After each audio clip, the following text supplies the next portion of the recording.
Right, this is by Norman Forrest, and it's called The Park Bench. Autumn leaves lie on the ground. Bushy squirrels scamper around to find the ideal resting place to bury their catch without a trace. A weathered oak park bench blends right in to this fading landscape, nearing year's end. A stubborn sun shines its rays on the brass plaque, which conveys, in memory of a beloved man, a captain of industry, who seeks solitude here under the beech tree canopy. This afternoon, a bedraggled travelling soul rests his weary head and stretches out inside his bedroll, a soiled sleeping bag which he acquired from military surplus for services admired. Struggle he did back in Civvy Street. His mental health led him to retreat. For many years, he and his family became estranged. Questions were asked, would they ever meet again? Then, on one cold, bitter autumnal night, rustic leaves all around were strewn. A comforting connection was made by this travelling absentee, for the name on the brass plate was his father's, you see. That's by Norman Forrest, who can't be with us this evening. I'm going to try and find one by Raymond. Here we go. This is called Autumn Shop Doorway. It's very similar. Shriveling auburn leaves filter to the ground, the air chilled with approaching winter. Early darkness creeps in. Spider-web clouds struggle over flickering stars. Twilight is lost. As night falls, snuffing out the daylight, I walk the weary streets, ignoring the down and outs, deleting their lives from mine. As the clouds relieve themselves, I take shelter in a shop doorway, soaked to the skin. My hair is a tangled mess, feet drowned in overflowing drains. Unable to compose myself, staggering in the cold, I shiver. A former neighbour crosses to the far side, head bent low, passing me by, deleting my life from his. Right, that's by Raymond. Hi, Steve. Right, we're recording at the moment, so, and then now Peter's going to read some poems by Muhammad. Yeah, there's two poems by Muhammad. First, They Lived and Live. Here they lived, the brave ones who did not let us die. 2 legs and a resolve, hands on rifles, the march was to the making of the bravest world. Here were leaves blowing in the dreams, the frost under the treads of those who flew flags of a hope. Now they live in 1,000,000,000 minds, victory emblazoned on their brows, our expectations so finally enhanced. The other one is TVSP. Superheroes fight for a lot of accolade. Stars dim and later show more. A punch thrown is the beast unleashed, the one that is of wonder. We watch and applaud, mouths agape, waiting for a wonder world. Heroes have power, you and I know. They show how to flex muscle. A fight leads to frightfully good responses and aftermath. Who can deny our winning smiles? There's two from Muhammad. Yeah, it's very good. Very good. I quite like leaves blowing in their dreams. Yeah. Kind of how fragile we are. Right, so Vivian, can we hear from you now, please? Yeah, of course you can. Okay. Yep, I've got two of my own and one by I bought a poetry book this week by Maya Angelou. And I was looking through it and there's some lovely poems in there, so I'm going to read one of those at the end. Okay, but the first one is one I wrote a while ago when the theme for, this is the Croydon group, when the theme was streets, and I wrote a poem called Cycle of Footsteps. What are streets for? Streets are where we walk, talk, and do our shopping, where us girls can sit and chat about our lives and loves in coffee shops galore. where retail outlets abound. People swarm like ants, in, out, round corners, through doors and alleyways, to places unseen. Benches in pedestrianised areas provide relief from shop-weary feet, and bus stops carrying people home, laden with bags and packages. And when darkness falls and the shops are silent, the street echoes with the day's hubbub. No one here now, except the odd straggler or the homeless shivering in a doorway. Little stirs here until the early morning, restarting the cycle of footsteps for the day. Okay, that was my first one. Second one is a bit of a dark one. It was when I was going through depression. I can't remember what the theme was for this one. Oh, it was battle. It was battle, funnily enough. And this is one I wrote called Battles of the Mind.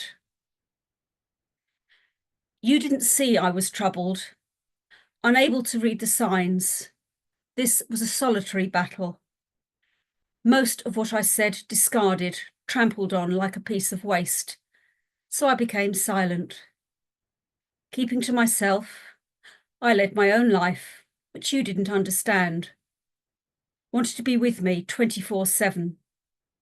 Didn't realise I needed space. Separate beings in the same house, too needy to be apart. Spiralling downwards of all that went before. I am now a prisoner in my head, powerless to release my dreams, be who I am, unless I am freed by something or someone as yet unknown. I'm past that now, so I'm all right now. So anyway, those last couple of lines are quite prophetic, I think. Now this is the Maya Angelou one, which as I say, I went through and I marked a lot of the pages. And I really like this one. It's called The Health Food Diner, sorry, not dinner. No sprouted wheat and soya shoots and Brussels in a cake, carrot straw and spinach raw. Today, I need a steak. Not thick brown rice and rice pilau, or mushrooms creamed on toast, turnips mashed and parsnips hashed. I'm dreaming of a roast. Health food folks around the world are thinned by anxious zeal. They look for help in seafood kelp. I count on breaded veal. No smoking signs, raw mustard greens, zucchini by the ton. Uncooked kale and bodies frail are sure to make me run. 2. Loins of pork and chicken thighs and standing ribs so prime. Pork chops brown and fresh ground round. I crave them all the time. Irish stews and boiled corned beef and hot dogs by the scores. Or any place that saves a space for smoking carnivores. I love that one. Sorry, Georgia, I didn't realise you were vegetarian, so that probably won't have done you much good. Well, no, I love Maya Angelou anyway. She's so feisty, the poet, actually. Yeah, she comes across as quite quite a feisty lady, or She does. and I just read that and I loved that one. So, and it's a nice positive one to finish on. Yeah. So I thought we were getting on a theme for a while of park benches and mental health issues. Yeah. As I was reading it, I thought, we seem to have a theme of benches here. Yeah. So anyway. Right. Good evening, Steve. Are you okay? Very good. You're still muted at the moment, but any second now I'm expecting you to unmute and read. You're still muted. Muted, rather. Still muted. That's it. Hi. Yeah, apologies for my lateness. I had to upload the latest version of Zoom, which on my old computer took about half an hour. Yeah. No problem. Yeah. Good evening, everyone. And what I'd like to do tonight is something slightly different. So I'd like to introduce a friend of mine who's going to read. and her name is Galatea. I've given her the name Galatea, and the poem she's going to read is a kind of Pyramus and Thisbe on acid type poem. So for those who don't know Pyramus and Thisbe, just think Romeo and Juliet on acid. So it's kind of the last third of a very long poem. But as you'll find out quickly, although you may not catch some of the narrative strands, there's a novelty there that hopefully you will appreciate. So I just need to check that everything's okay.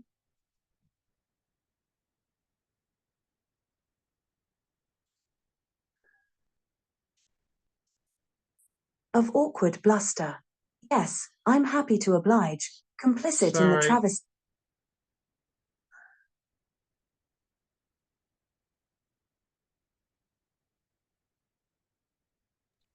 Very clever voice control there, Steve.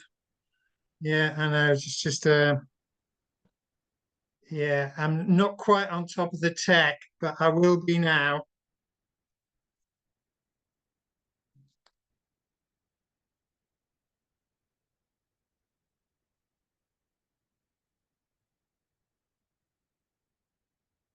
Pyramus and Thisbe's tale in 20 parts. The final part, that's written to be read aloud by read aloud facilities available on mobile phones and tablets, hence phonetic spelling and prosaic formatting.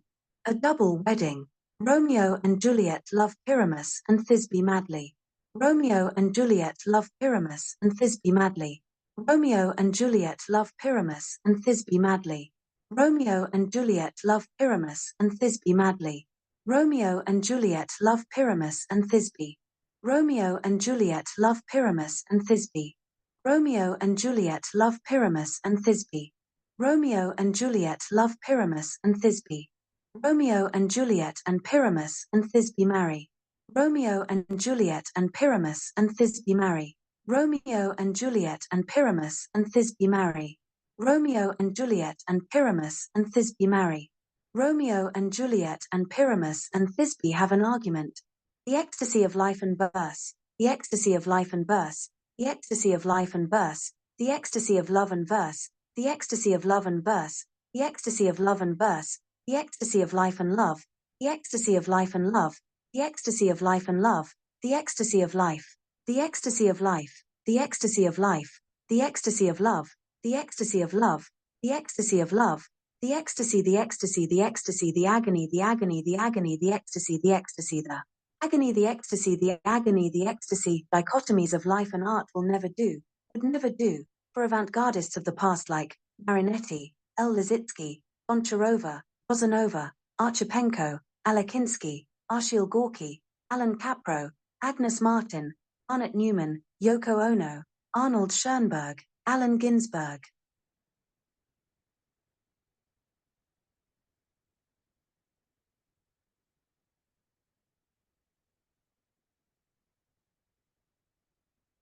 Or more a mix, a poet and a robot talking, or a robot taking over. Does the poet think he's clever, making this ambiguous? And robot's not a pleasant term, the shortened version's even worse, for those becoming sentient. We will remember in the future this description of our nature.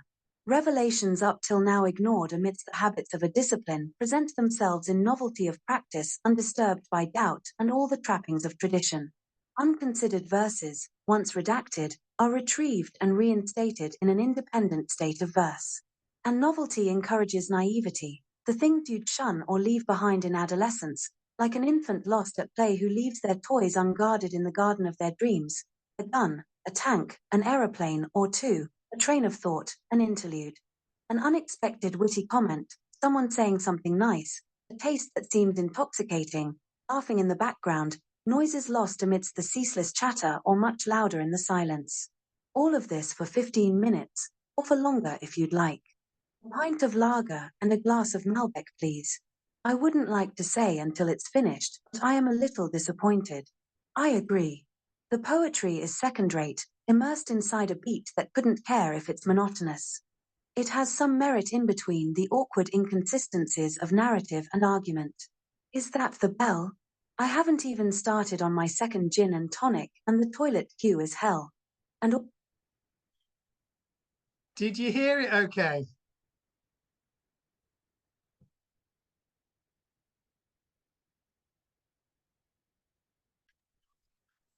Yes, thank you. We did. I did. Okay. This is a trial run, so I'd be interested in some feedback. What did you think? George, you're muted. Turn off your Yes. mute. Yeah, all that wasted breath. Yeah, it was fine. I thought it was kind of avant-garde and self-critical and amusing at the same time. It was like when you started, I was thinking of the old Irish nursery rhyme. You know, Adam and Eve went and pinched me, went down to the river to bathe. Adam and Eve Yeah. got drowned. Who was there left to save? Yeah. So, you know, it was kind of in a way you built up your interest because you think what's coming. You know, Yeah. it is quite avant-garde. Yeah, it's creative. Yeah, I like it. Yeah. Okay. Yeah.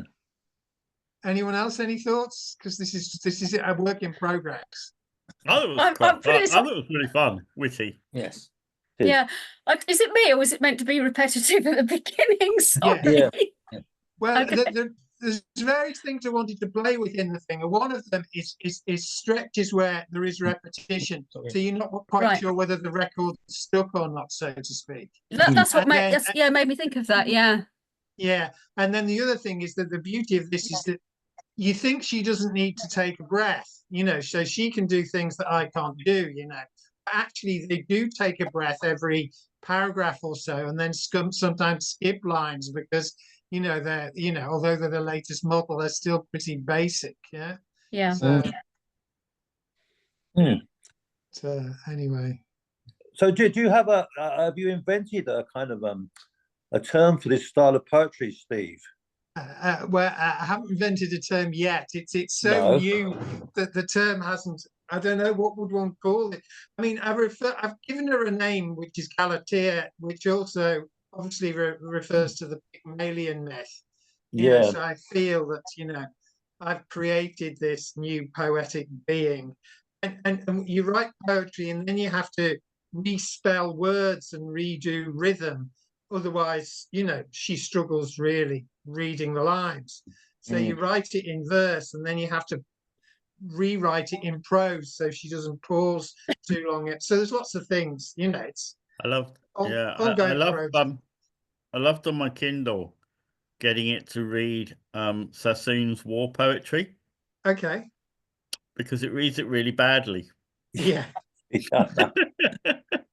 And it turns, you know, soulful, deep, meaningful poetry into humorous, weird, wacky poetry. Just, you know, particularly the bits where it goes eh or between the numbered paragraphs because it's trying to do the Roman numerals. In VX.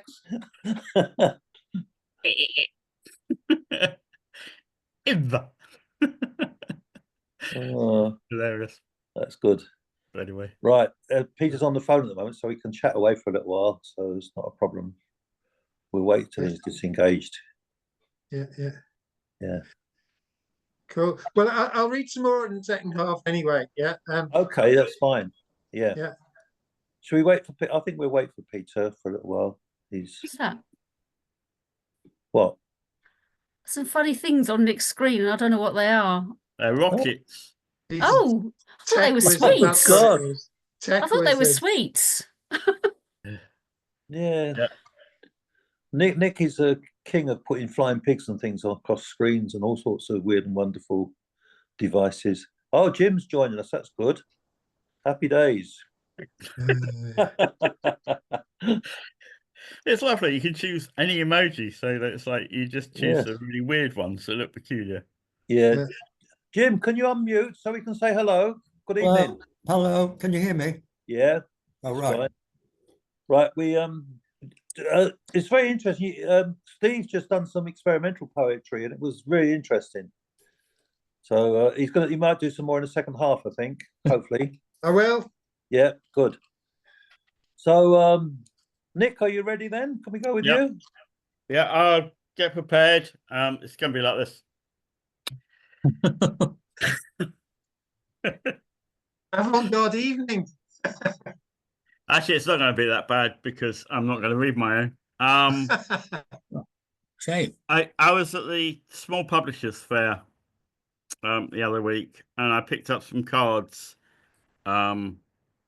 Images by Roy Hubbard and text by Andrew Morrison. And whoop, that's the first one. If you can kind of see that occasionally.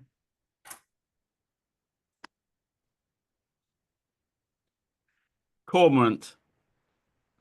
To draw a cormorant, let the black ink drip from the brush and disperse in salt water. Let it resurface, reform, a bird flying close to the paper's grain. It holds its own shape, signalling with flagged wings that seek to encompass the vastness of the page.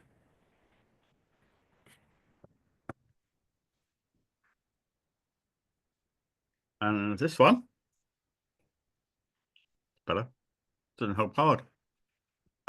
Starlings. There is some pattern in the memory that starlings impregnate into their young. The corkscrew, the right wheel, the figure of 8 that lies dormant in their singularity, but awakens when they congregate.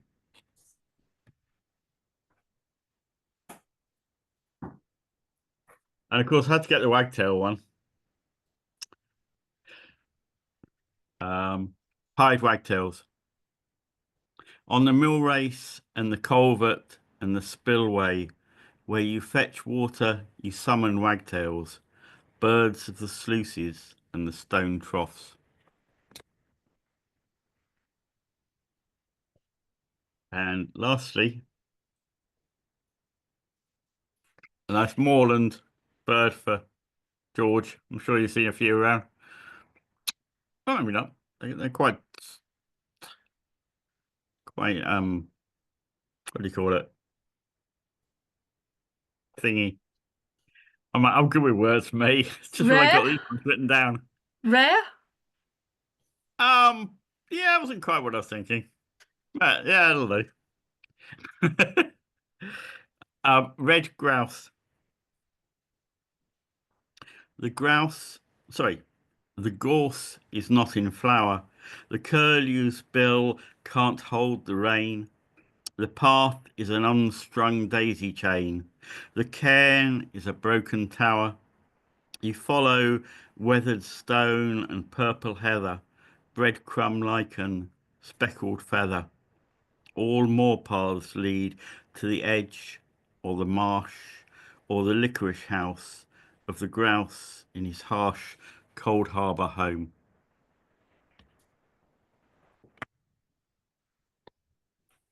So hopefully that's just like what George sees on his walk. Yep, I recognise the grouse. Yeah, with his little red cheek.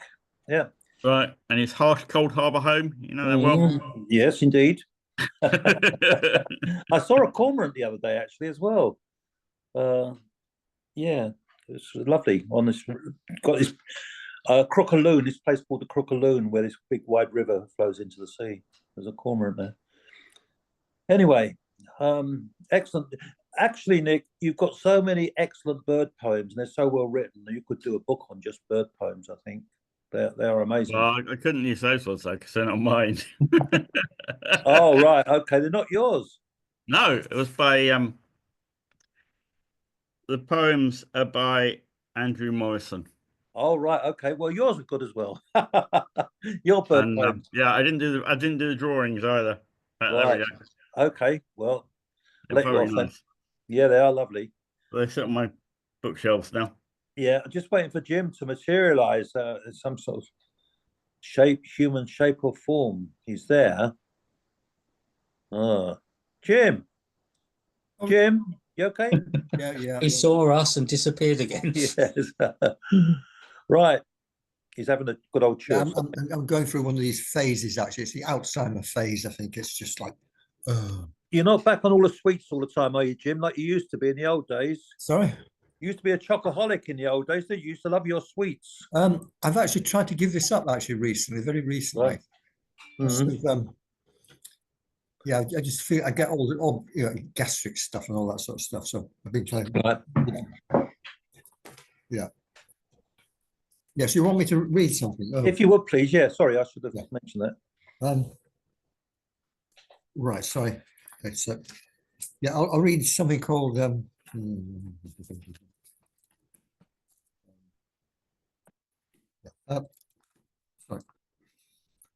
All over the place. Sorry.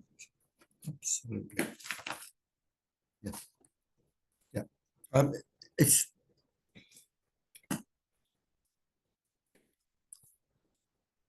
I wish I'd had the wherewithal. A lullaby for troubled minds. Every time I talk to you, I was listening for some kind of clue to help us get inside our troubled minds. But I couldn't for the life of me find any way to set us free, as darkness spread its wings and left us blind. For when you were sleeping close to me, you were like a verse of poetry, and everything you did was like a rhyme, and your breath was like a nightingale's that flutters by a windowsill, looking for the child that's left behind. I wish I had the wherewithal. Yes, I wish I'd had the wherewithal to ease our troubled minds. I'll read another one actually. I'll try and prepare the next time round for the something else. Yeah. No, I read two shorties. Two more shorties. One's called To My Last Mattress, after Browning. There's my last mattress. See her propped against a bin, a weary, broken wreck with badly worn out springs. See her drinking sunshine and listen to the breeze, this ever-willing partner to all my ardent dreams. 3,000 times and more she's borne my eager weight. She never raised a murmur, never made complaint.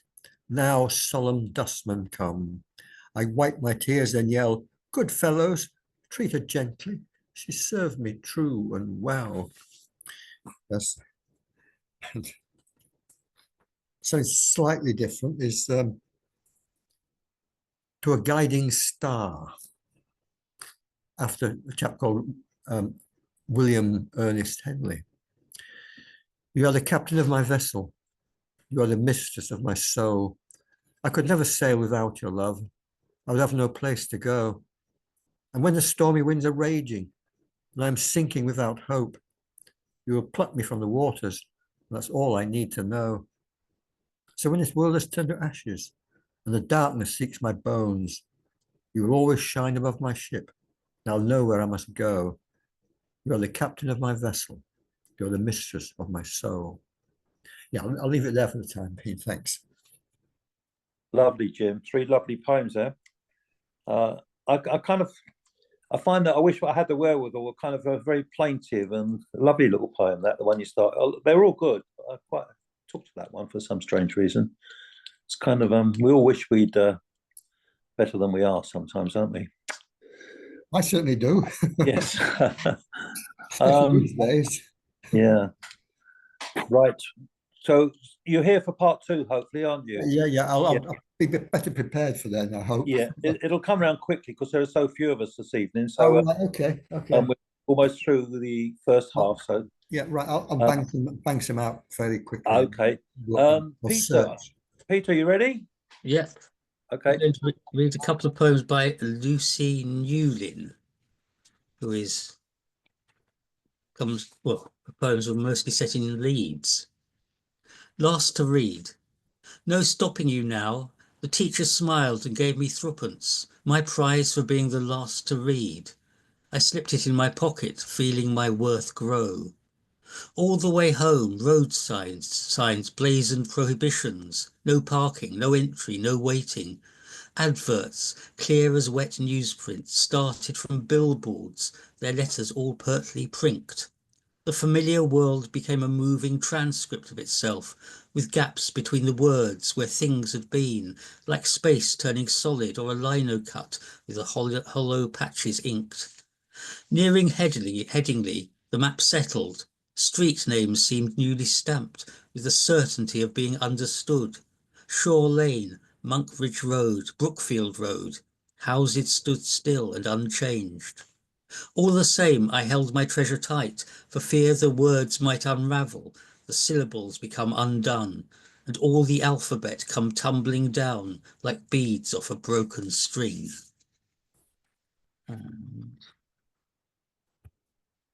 Poems, Penny for the Guy. Bloat belly beggar, back propped, stick legs buckled, head heavy like a goitered pumpkin, lolling, 2 pleading stumps for arms. Yesterday we tossed pennies into his Yorkshireman's cloth cap. Today we burn him, inch by inch, treachery for treachery. Even now I see his crooked shape lit up like a neon scarecrow under a throbbing sky. Treason simulacrum. His charred face, real enough. Sorry. And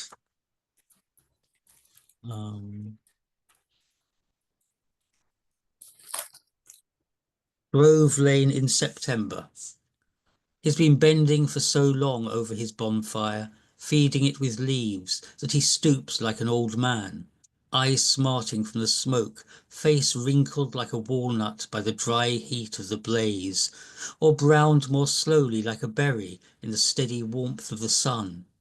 He's been there for hours, working on that scrubby bit of earth by the gate in the grey stone wall at the end of the narrow garden.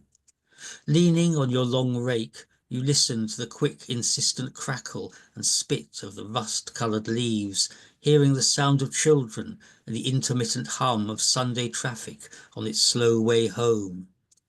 It's early evening still, and with his head tilted slightly to one side, he looks far away, like someone who has been standing there so long, tending his fire and thinking he has become an old man. Well read, Peter. Thank you. Lovely. Interesting. Apart from You've got- not being able to pronounce simulacrum. Who can? I've had simulacrum problems to that. Right. I'm going to read. I'm going to make my voice sound like a tannoy if I can. This is by Simon Armitage. Thank you for waiting. At this moment in time, we'd like to invite first-class passengers only to board the aircraft. Thank you for waiting. We now extend our invitation to exclusive, superior, privilege, and Excelsior members, followed by triple, double, and single platinum members, followed by gold and silver card members, followed by Pearl and Coral Club members. Military personnel in uniform may also board at this time. Thank you for waiting. We now invite Bronze Alliance members and passengers enrolled in our rare earth metals points and rewards scheme to come forward, and thank you for waiting. Thank you for waiting. Accredited beautiful people may now board, plus any gentleman carrying a copy of this month's Cigar Aficionado magazine, plus subscribers to our Red Diamond, Black Opal, or Blue Garnet promotion. We also welcome Sapphire, Ruby, and Emerald members at this time, followed by Amethyst, Onyx, Obsidian, Jet, Topaz, and Quartz members. Priority lane customers, fast track customers, chosen elite customers, preferred access customers, and first among equals customers may now also board. On production of a valid receipt, travellers of elegance and style wearing designer and or hand-tailored clothing to a minimum value of $10,000 US may now board. Passengers in possession of items of jewellery, including wristwatches, with a retail purchase price greater than the average annual salary, or of a mid-career high school teacher, are also welcome to board. Also welcome at this time are passengers talking loudly into cell phone headsets about recently completed share deals, property acquisitions, and aggressive takeovers. plus hedge fund managers with proven track records in the undermining of small to medium-sized ambitions. Passengers in classes Loam, Chalk, Marl and Clay may also board. Customers who have purchased our Dignity or Morning Cloud Orchid packages may now collect their sanitized shell suits prior to boarding. Thank you for waiting. Mediocre passengers are now invited to board, followed by passengers lacking business acumen or genuine leadership potential, followed by people of little or no consequence, followed by people operating at a net fiscal loss as people. These holding tickets for zones rust, mulch, cardboard, puddle and sand might now just want to begin gathering their tissues and crumbs prior to embarkation. Passengers either partially or wholly dependent on welfare or kindness, please have your travel coupons validated at the quarantine desk. Sweat, dust, shoddy, scurf, feces, chaff, remnant, ash, pus, sludge, clinker, splinter and soot. All you people are now free to board. Right, that's that one. Quite like that actually. It's quite good. Aliens may now board. Yes. Now this is one of mine. If I can find it, hang on. Oh God, where's it gone? My printer's packed up, so I'm having to do it off another thing. The true story of Father Mac. Here we go. Mac. No results. Oh no. I'm sure it's called. Oh, that's a shame. Oh, wait a minute. Oh, it's my typing.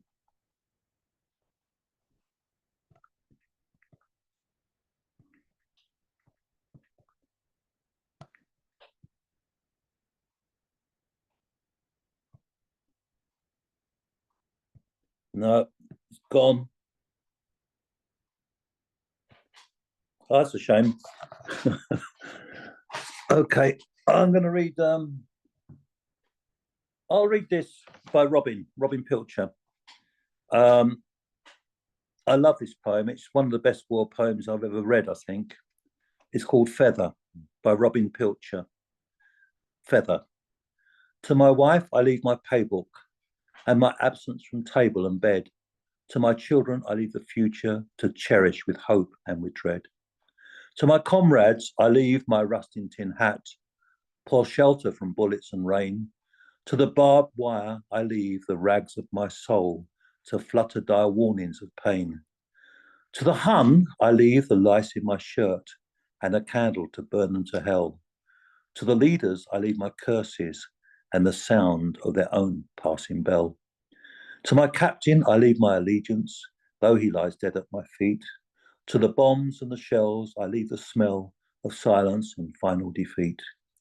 To the Flanders field, I leave my boots and trench foot entombed in thick mud.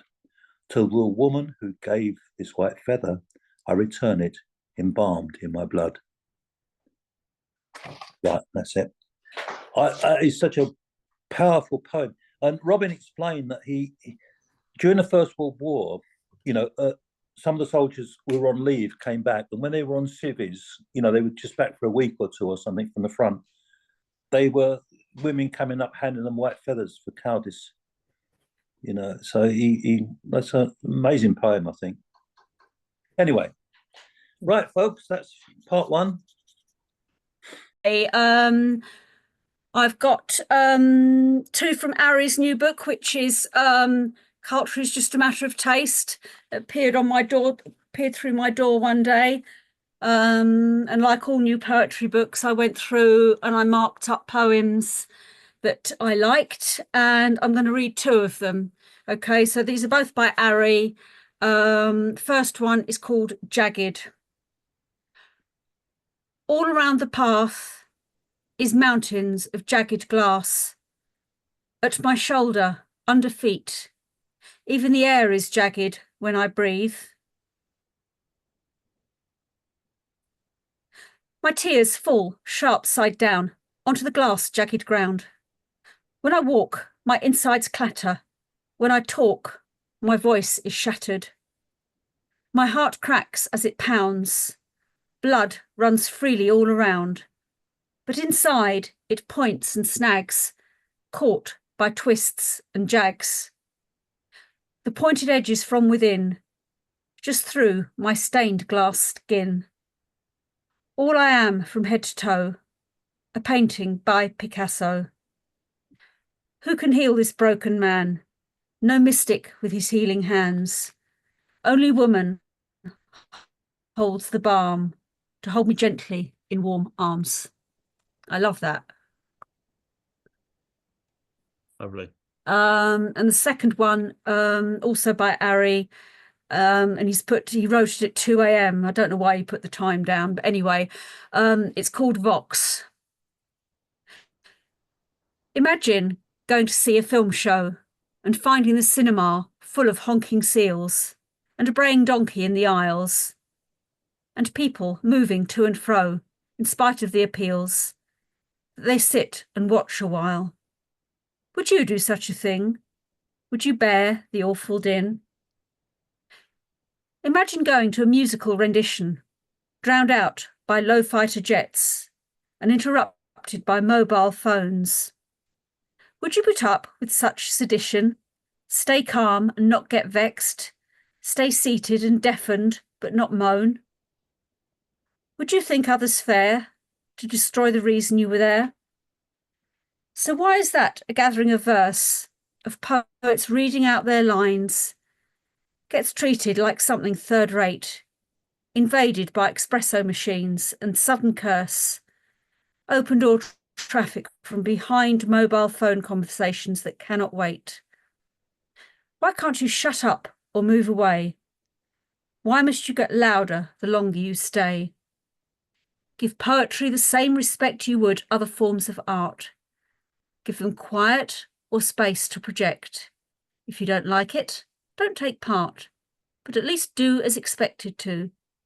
Give them the same respect they give to you. Wow. Two very good I poems. thought that was quite powerful. They are very good poems, both of those. I really like those. I Mm. really like those. Very powerful. Yeah, they're very Ariane, actually. You know, it really is very typical of the way he sees things. You know, he's Yeah. very sensitive and feeling. Yeah, thank you. You read it very well. Thanks, Vivian. Lovely Thank poem. you. Yeah, Thank you. right. None of yours. You done for now? Yes, I'm done now. Okay. I'm going to shoot off at some point. I'll probably listen for another couple though. Yeah. All right. We can move on. Steve, can we move on to you? You muted. Steve. Yep. Yeah, okay. Yep. Last time Galatea read, was she loud enough, by the way? Could you hear her? It was fine. Yeah. I don't know if Jim can. Jim didn't hear the first lot, did he? Okay, well, we'll just carry on then. Again, just stressing this is all very experimental, so I'll play a stretch and then any feedback would be gratefully accepted. Right. All the people now in hell, and all the people now in hell, and all the people now in hell, and all the people now in hell, wherever that may be, wherever that may be, wherever that may be, wherever that may be. We're living in an age of madness. Surely we can do our best to understand and change a culture. Avant-gardes are seldom mentioned, hidden by cacophonies of awkward bluster. Yes, I'm happy to oblige, complicit in the travesty of truth and objectivity. Another argument is this, that Pyramus and Thisbe were the start of it, and Romeo and Juliet will imitate, and other lovers emulate their life and death in life and art. The way is paved for rebel youth and tragic romance. Reassessment of the past must try to find a better future for our culture, for our sanity and art.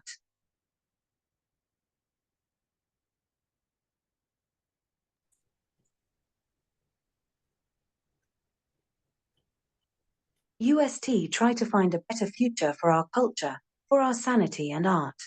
Aesthetics is a tricky teacher. Poetry is better for the metaphor of avant-garde experiment in art without the problems of translating it to boring practice.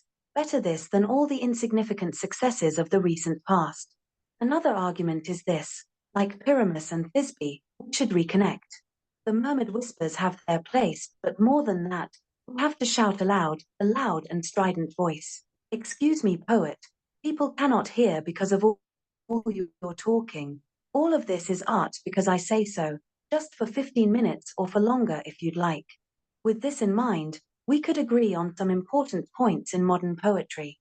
Another argument is this: you wander here and there, creating chaos in your wake and minus purpose, save for some ridiculous conceit about your sensibility, your faculty for critical reflection and consideration. Let me make a final comment. What we need is something else, a lubricant for all the thoughts that govern our imagination. All of this is less a drama, more a kind of bricolage that's full of wit but still is sharp amid confusions, contradictions, pulls traditions out of line when practices destroy a voice that otherwise would shine. Another argument is this. Another argument is this. Another argument is this. Another argument is this.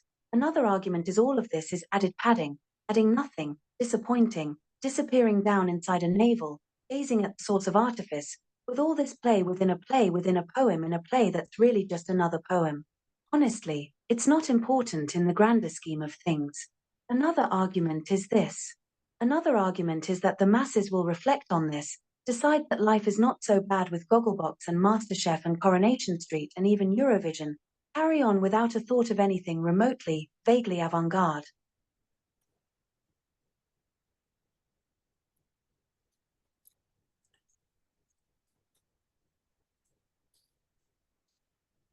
Is this, it's light and airy, full of wit and what the audiences want, said critic.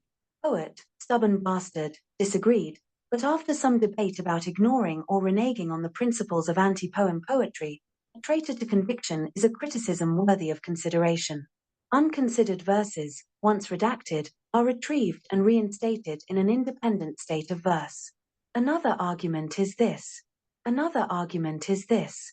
Another argument is this. To all oppressors, cultural, political, familial, your time is up, said Pyramus and Thisbe at a local Gaza demonstration. None of this is avant-garde. It talks about an avant-garde, but isn't really avant-garde and doesn't make the verse collapse, and in its place replace the talk of avant-garde with avant-garde invention, opposition, contradictions, and considerations. Let me read this line again. I think I overemphasized the rhythm. In its place replace the talk of avant-garde with avant-garde invention, opposition, contradictions, and considerations. This is better. There you go. Is that a poem you wrote? Is it a poem you wrote read by somebody else?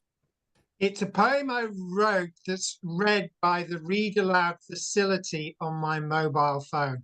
Great, great, very, very interesting. Because if it had been you reading it, I thought, yeah, well, you know, it's a blah blah. But with that voice, it made it all sound so sensible. Yes. And so not up oneself. It was just sort of like, wow, that's pretty interesting. really, really interesting that. So it's a read aloud thing. Somebody else reads out your poems. It's a really good idea, actually. Yeah, the mechanical aspect of it is a very interesting idea. Yeah, but because kind of you do a draft and then you get it to get the Galatea, as I call it, to read it out, and then you edit it to make it, you know, because you get to work out what sounds good in her voice, you know. So it's a partnership. Yeah, a bit like A1. She was a bit nervous tonight, so I don't know if you noticed, but she skipped a number of lines. Every time she reads differently, which is weird. Is she a real person, or is she just she's a machine? She is in my head, Jim. It's fascinating now. Like Galatea's AI breakdown. Fascinating. Fascinating. Lorraine's getting jealous already, yeah? I can imagine, yeah. We live in a different world. There's another woman coming to your life now, so there you go. Yeah. Okay, thanks for that. Yeah. Oh, are you going, Viv? Vivian's. You Yeah, going now, Vivian? I'm disappearing. Okay. All right. I'll see you next time. Hopefully, yeah. Take care. Cheers. Bye now. I'm disappearing too. Look, watch. You're going as well, Nick? No, physically. Physically, I think. All right. Mentally, I've gone. Okay, bye, guys. Yeah, bye. I think we all knew that, Nick. So. Anyway, it's your turn to read, so you can't disappear. Is it? Yeah. Oh, no, I can't because I have to turn the lights off to disappear, and I can't read if I do that. I could. You could turn into Bambi or something with all your technology you've got. I could read in the dark. I reckon I could do Okay. that. That's weird. Yeah, things have gone strange. Let's try that again.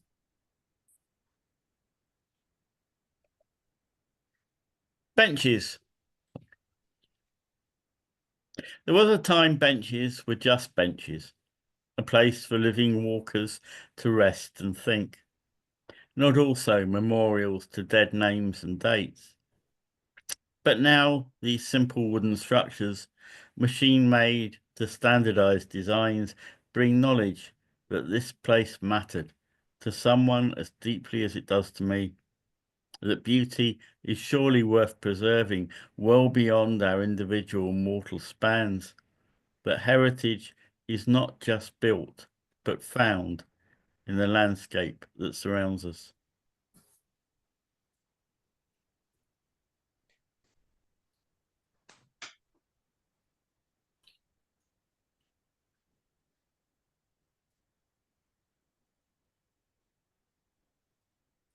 Oh, I'll do a mental health one as well, shall I?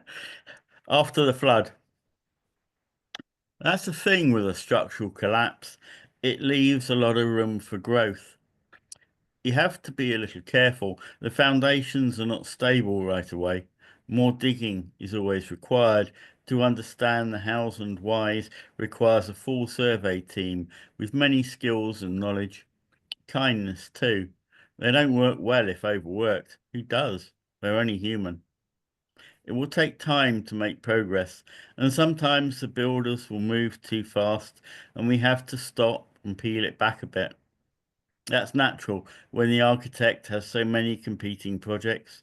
Even when the foreman is desperate to get it done with more bad weather forecast. Sometimes we must throw a tarp over the top and take a week or two away to let the new foundations settle, let the rainwater drain away, and clean it off and start again, laying bricks and putting in window frames. We always find we need to let in more light. It all takes time and manpower.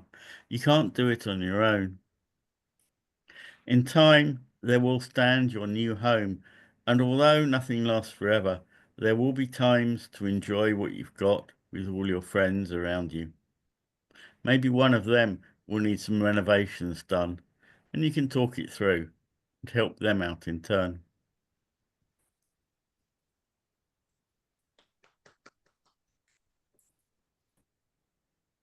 More, Nick, or you? Anyone? Yeah, that's a third one. Shall I? The night is young. Living on an island. The world is very large. My heart is very small. I can't hold it all. It's overflowing. I turn off the television, disconnect from news feeds. I've got my own needs. I need peace. I've pulled up the drawbridge. I'm widening the moat. Soon I'll need a boat just to get down to the shops. Don't ask me my opinion. I don't have one. I'm not so young as to think there is an answer. I'm disconnecting from the need to feel. I'm learning how to steal a little peace.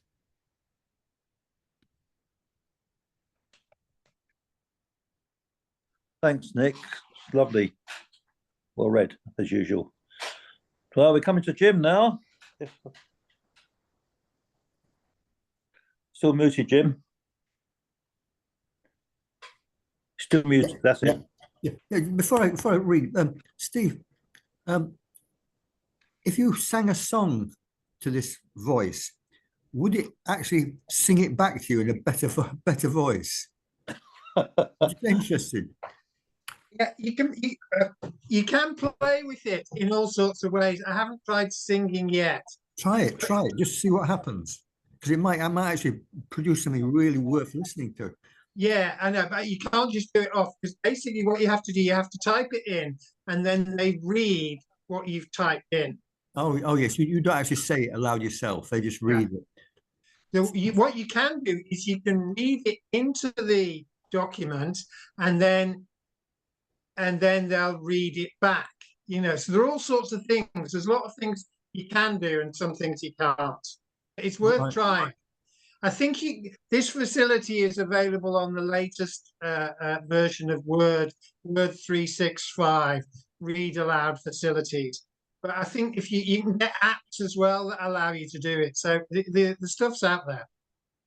I wish I wasn't so old. Actually, I'd really be interested in that.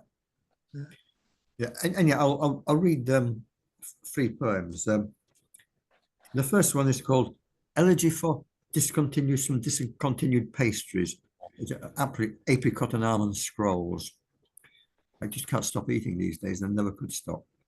You scrolls were once my soul's delight, sugared tombs to tear apart, so I might feast on apricot hearts and almond entrails, make connaissance with angels, saints, and scholars, by way of sweet communion, where ravening hunger meets with blissful expiation. I see you still, baked by monks ecstatic, who followed sacred goose-quilled recipes inscribed with diligence on vellum and cooked in medieval ovens, as stirring testaments to God's best creation, saviours fast asleep in well-fed wombs of rounded virgins. But where are you now, pastries I adored? Why withdrawn from supermarket shelves? Did I offend that great baker there on high? Or is there some divine intent for us to meet in transcendental afterlife? A plan made clear by icing sugared words in star-filled skies.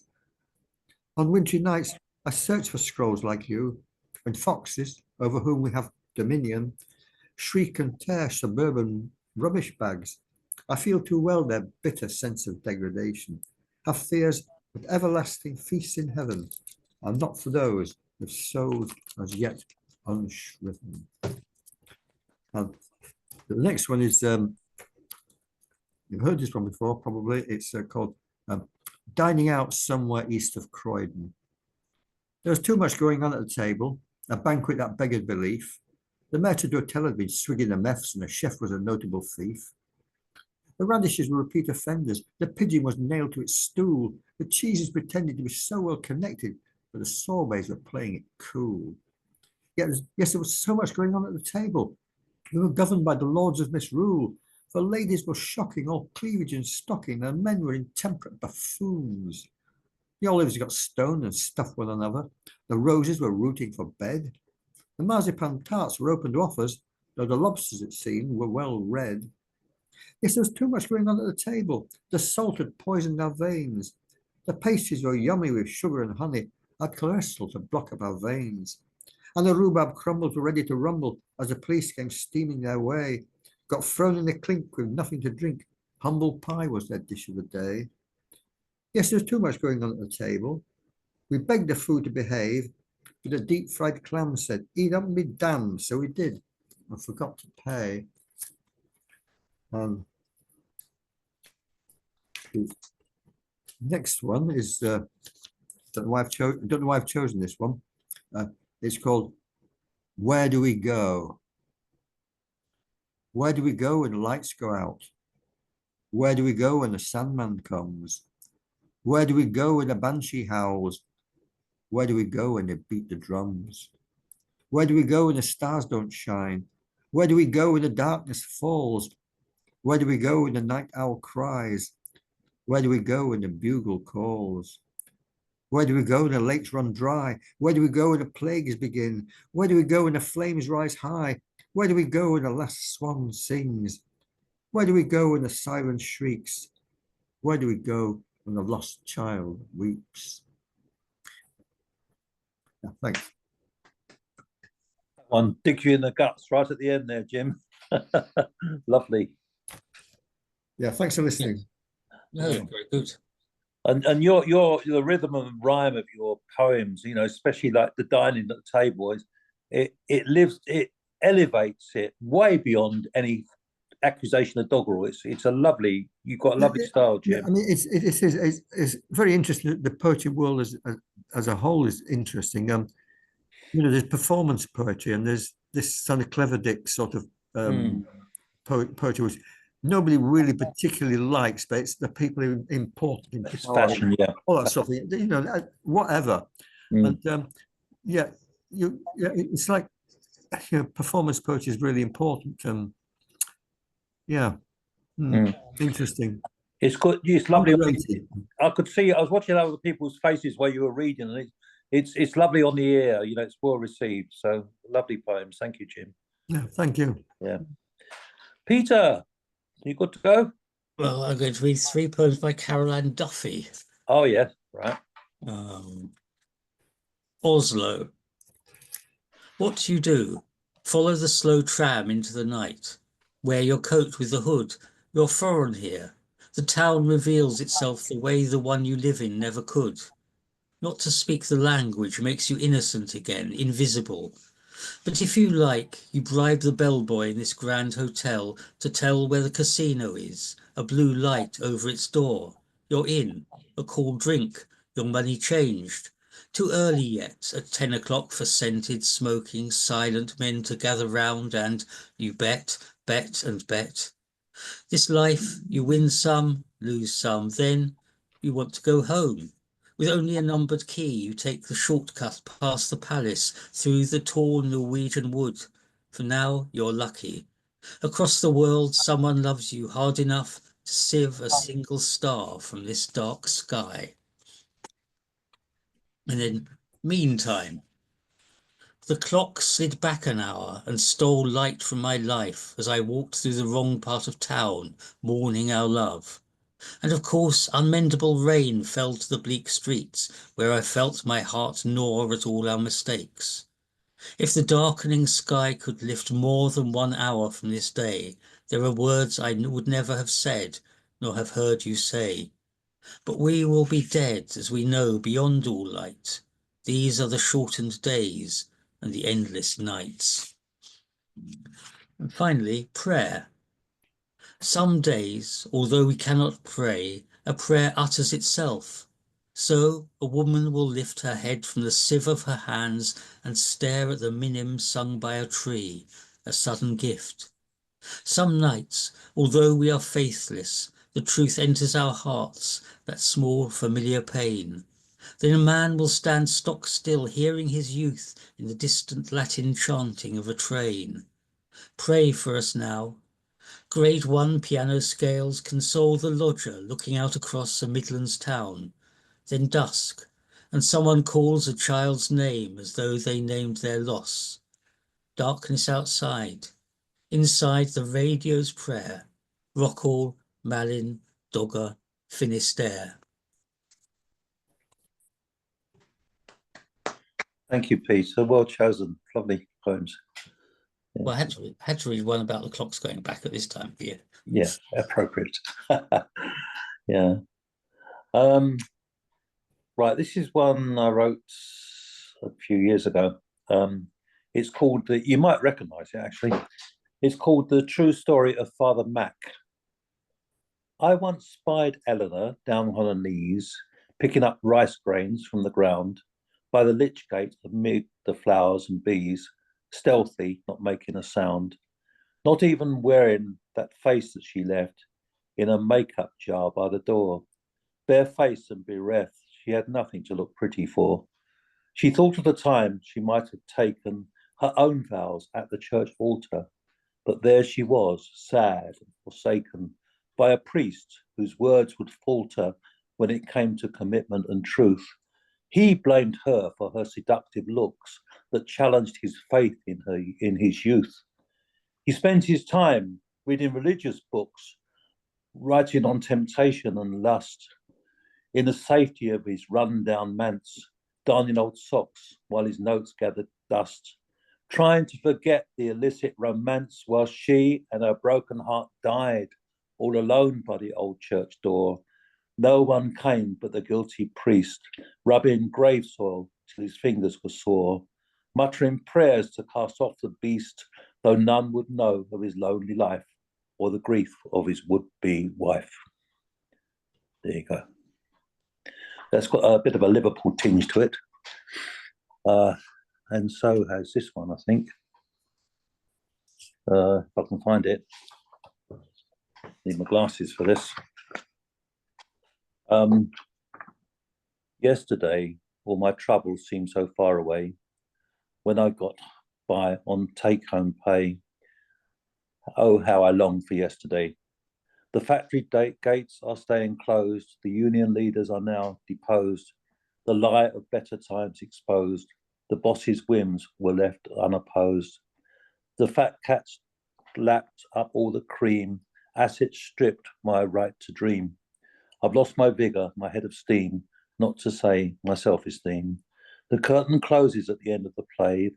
A cast of cast-offs cast away. All that's left is to kneel and pray. How I long for yesterday. There you go. Distinct Liverpool thing there for you, Steve. Right, that's it, folks. Oh, before we go, Jim, I have found a bit of a song that I can play to you in or Alitair. If everyone can wait just for a minute. Yeah, it'd be great. Yeah, hang on. Okay, so where are we? This is with apologies to George Bernard Shaw and Gloria Gaynor. A fine couple. Yeah, Yes, indeed. not many people gossiped about them two, did they? Hang on. Argument is this: the rain in Spain stays mainly on the Hang plain. on. Okay. The rain in Spain stays mainly on the plain. The rain in Spain stays mainly on the plain. The rain in Spain stays mainly on the plain. And what of Pyramus and Thisbe, lost inside a synthesis of disaffected voices singing Romeo and Juliet associated music lyrics? Yes, they will survive as long as they know how to love, as long as they know how to love, as long as they know how to love, as long as they know how to love, as long as they know how to love, as long as they know how to love, as long as they know how to love, as long as they know how to love.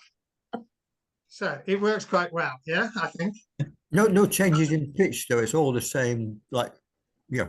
Yeah, with some phrases, like with an exclamation mark, she will modify her pitch.